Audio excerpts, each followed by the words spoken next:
আজাদী কৈছিলে এবাৰে মুস্তফা কামাল আজাদী কৈছে এবাৰে আমাৰ ডাইৰেক্ট লাইভ চলি আছে আৰ আপোনালোকে আহক এক্টিভ কৰক তাৰ মাজত মানে জেহাদী মানুহৰ কাৰণে মানে একোৱে আলোচনা কৰিব নোৱাৰোঁ কোনো জেহাদী বাদেই দিয়ক জেহাদী মানুহৰ লগত তাৰ আলোচনা নকৰোঁ জেহাদী মানুহৰ লগত মুস্তফা কামাল আজাদী এতিয়া আলাপ নকৰে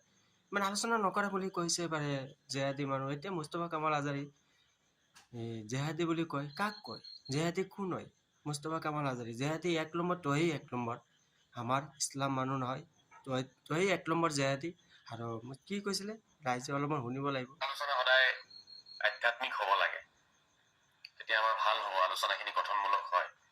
কিন্তু জেহাদীবিলাকৰ কাৰণে আধ্যাত্মিক আলোচনাটো বাদেই দিয়ক তেওঁলোকৰ কাৰণে একোৱেই কৰিব নোৱাৰি নমস্কাৰ সালাম আলাইকুম মুস্তফা কামাল আজাদী কৈছে জেহাদীৰ কাৰণে একোৱে আলোচনা কৰিব নোৱাৰে কি হয় কাৰণে এতিয়াই যে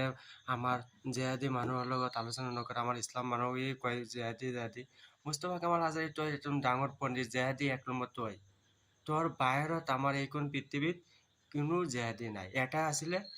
হেৰাউন আছিলে এতিয়া শুকনা মাছ দুনিয়াত চলি আছে তয়ো এক নম্বৰ জেহাদী